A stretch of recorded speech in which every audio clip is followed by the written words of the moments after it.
नमस्कार दोस्तों, एक बार फिर आप सभी का स्वागत है आपके अपने YouTube चैनल कुछ बातें ज्ञान की में। दोस्तों, हम सबके लिए ये बहुत ही सौभाग्य की बात है कि हम अयोध्या में भगवान श्री राम की जन्मभूमि पर एक भव्य मंदिर को बनते देख रहे हैं। श्री राम हमारे आराध्य हैं, धर्म के स्वरूप है और भारत की आत्मा है। संपूर्ण हिंदू समाज सदियों से अयोध्या में भव्य मंदिर बनने की एक इच्छा रखता आया है। अब उस घड़ी के हम सभी साक्षी हैं। इस मंदिर के लिए समाज ने 492 वर्ष तक संघर्ष किया, 76 युद्ध लड़े और 4 लाख से अधिक भक्तों ने अपना बलिदान भी दिया। यद्यपि आस्था का यह विषय लगभग 70 साल, जिला न्यायालय में 40 साल, उच्च न्यायालय में 20 साल और सर्वोच्च न्यायालय में 10 साल तक कानूनी प्रक्रिया में फंसा रहा। अंत में सत्य, श्रद्धा, आस्था और विश्वास की ही विजय हुई। और दोस्तों, सर्वोच्च न्यायालय की 5 सदस्यीय पीठ ने 9 नवंबर 2019 को सर्वसम्मति से मंदिर के पक्ष में निर्णय दिया। पीठ ने कहा 14,000 वर्ग फीट की भूमि रामलला की है। इसके बाद भारत सरकार ने 5 फरवरी 2020 को श्री राम जन्मभूमि तीर्थ क्षेत्र न्यास का गठन कर 70 एकड़ भूमि न्यास को सौंप दी।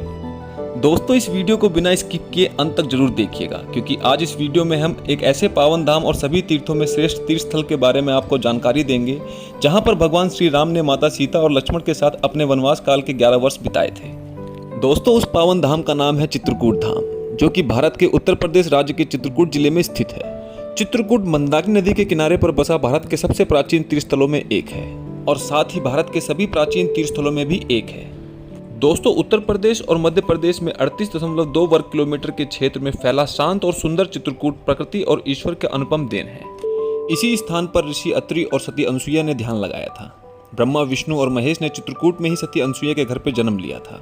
और दोस्तों, इसी जिले में एक स्थान राजापुर है, जिसे कि तुलसीदास जी का जन्म स्थान बताया जाता है और वहां पर उनके द्वारा लिखी गई हुई रामायण भी उपस्थित है। दोस्तों, अब हम जानेंगे चित्रकूट में विख्यात उन प्रमुख आकर्षित स्थानों के बारे में, जिनकी वजह से पूरे भारत में चित्रकूट को एक श्रेष्ठ तीर्थ स्थान बताया गया है। दोस्तों, चित्रकूट का सबसे महत्वपूर्ण स्थान कामदगिरी पर्वत माना जाता है। कामदगिरी पर्वत पर स्थित कामतानाथ मंदिर का खास धार्मिक महत्व है। मान्यता है कि इस मंदिर के दर्शन करने से श्रद्धालुओं की सभी मनोकामनाएं पूरी हो जाती है। कामदगिरी पर्वत पर कई दूसरे मंदिर भी मौजूद हैं। इसी पर्वत की दक्षिण पहाड़ी पर भगवान लक्ष्मण का भी एक मंदिर है।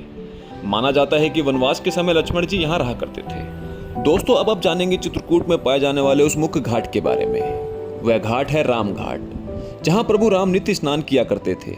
इसी घाट पर राम भरत मिलाप मंदिर भी उपस्थित है। इसी घाट पर गोस्वामी तुलसीदास जी की प्रतिमा भी रखी हुई है।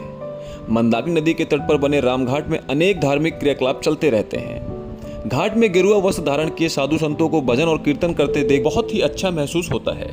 और दोस्तों, शाम को होने वाली यहाँ की आरती मन को बहुत सुकून पहुंचाती है। राम घाट से 2 किलोमीटर की दूरी पर मंदाकिनी नदी के किनारे जानकी कुंड स्थित है। जनक पुत्री होने के कारण माता सीता को जानकी कहा जाता था। माना जाता है कि माता सीता यहाँ स्नान करने आया करती थी। दोस्तों, जानकी कुंड के समीप ही राम जानकी रघुवीर मंदिर और संकट मोचन मंदिर भी उपस्थित है। और दोस्तों, अब आप जानेंगे चित्रकूट में पाए जाने वाले स्फटिक शिला के बारे में। जानकी कुंड से कुछ दूरी पर मंदाकिनी नदी के किनारे ये शिला स्थित है। माना जाता है कि इस शिला पर माता सीता के पैरों के निशान मुद्रित हैं। और दोस्तों, कहा जाता है कि जब माता सीता इस शिला पर खड़ी थी तो जयंत ने काक रूप धारण करके उन्हें चोंच मारी थी।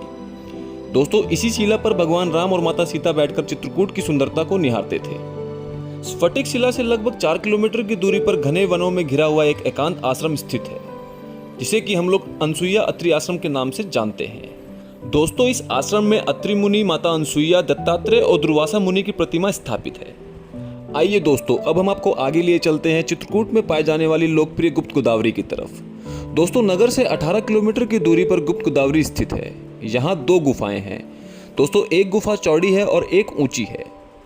प्रवेश द्वार सकरा होने के कारण इसमें आसानी से नहीं घुसा जा सकता। दोस्तों, गुफा के अंत में एक छोटा सा तालाब भी है, जिसे गोदावरी नदी कहा जाता है। वहीं दूसरी गुफा लंबी और सकरी है, जिससे कि हमेशा पानी बहता रहता है।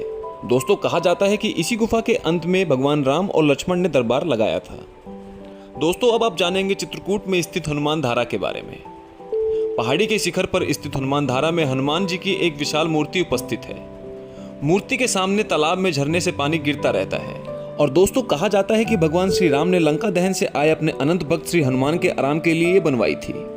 दोस्तों, अगर आप अभी तक इस वीडियो पर बने हुए हैं तो आप कहीं मत जाइएगा, क्योंकि आगे इस वीडियो में हम बताएंगे आपको उस मुख्य स्थान के बारे में, जिसे कि चित्रकूट में स्थित भरतकूप के नाम से जाना जाता है। दोस्तों, कहा जाता है कि भगवान राम के राज्याभिषेक के लिए भरत ने भारत की सभी नदियों से जल एकत्रित कर यहाँ रखा था। अत्रि मुनि के परामर्श पर भरत ने जल एक कूप में रख दिया था।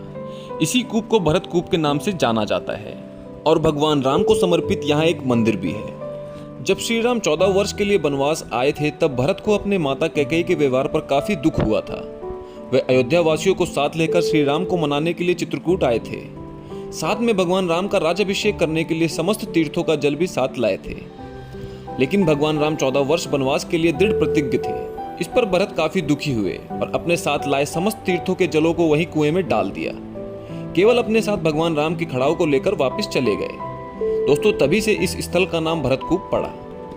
तो दोस्तों इस 5 से 6 मिनट की वीडियो में आपने संपूर्ण चित्रकूट के बारे में जानकारी प्राप्त की। दोस्तों अगर आपको ये जानकारी अच्छी लगी हो तो कमेंट बॉक्स में जय श्री राम के साथ इस वीडियो को एक लाइक जरूर दें। और अगर आप हमारे चैनल पर नए आए हैं तो इसे जल्द से जल्द सब्सक्राइब कर लें, क्योंकि आपको हमारे चैनल पर ऐसे ही इंटरेस्टिंग वीडियो देखने को मिलती रहेंगी। तो दोस्तों मिलते हैं अगली वीडियो में, तब तक के लिए धन्यवाद।